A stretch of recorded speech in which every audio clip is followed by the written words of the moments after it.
بسم الله الرحمن الرحيم تبارك الذي بيده الملك وهو على كل شيء قدير الذي خلق الموت والحياة ليبلوكم أيكم أحسن عملا وهو العزيز الغفور الذي خلق 7 سماوات طباقا ما ترى في خلق الرحمن من تفاوت فارجع البصر هل ترى من فطور ثم ارجع البصر كرتين ينقلب إليك البصر خاسئا وهو حسير ولقد زينا السماء الدنيا بمصابيح وجعلناها رجوما للشياطين وأعتدنا لهم عذاب السعير وللذين كفروا بربهم عذاب جهنم وبئس المصير إذا ألقوا فيها سمعوا لها شهيقا وهي تفور تكاد تميز من الغيظ كلما ألقي فيها فوج سألهم خزنتها ألم يأتكم نذير قالوا بلى قد جاءنا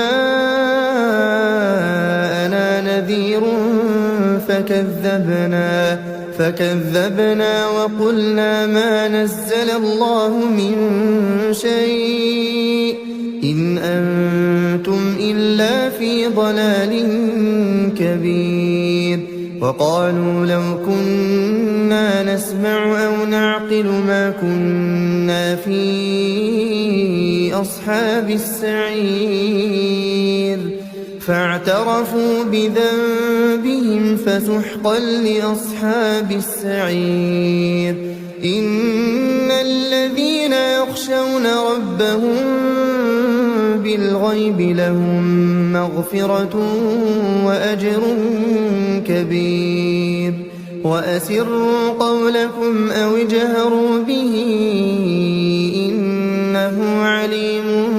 بذات الصدور ألا يعلم من خلق وهو اللطيف الخبير هو الذي جعل لكم الأرض ذلولا فامشوا في مناكبها وكلوا من رزقه وإليه النشور أأمنتم من في السماء أن يخسف بكم الأرض فإذا هي تمور أم أمنتم من في السماء أن يرسل عليكم حاصبا فستعلمون كيف نذير ولقد كذب الذين من قبلهم فكيف كان نكير أولم يروا إلى الطير فوقهم صافات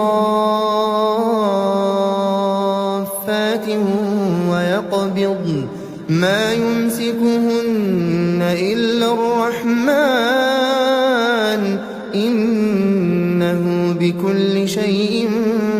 بصير أمن هذا الذي هو جند لكم ينصركم من دون الرحمن إن الكافرون إلا في غرور أمن هذا الذي يرزقكم إن أمسك رزقه بل لجوا في عتو ونفور أفمن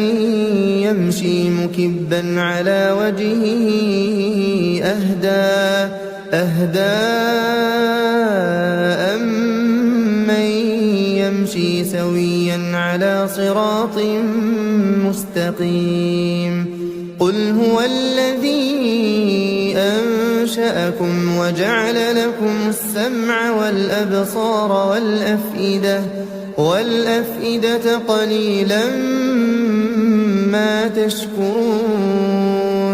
قل هو الذي ذرأكم في الأرض وإليه تحشرون ويقولون متى هذا الوعد إن كنتم صادقين قل إنما العلم عند الله وإنما أنا نذير مبين فلما رأوه زلفة سيئت وجوه الذين كفروا وقيل هذا الذي كنتم به تدعون قل أرأيتم إن أهلكني الله ومن معي أو رحمنا فمن يجير الكافرين من عذاب أليم قل هو الرحمن آمنا به وعليه توكلنا فستعلمون من هو في ضلال مبين قل أرأيتم إن أصبح ماؤكم غورا فمن يأتيكم بماء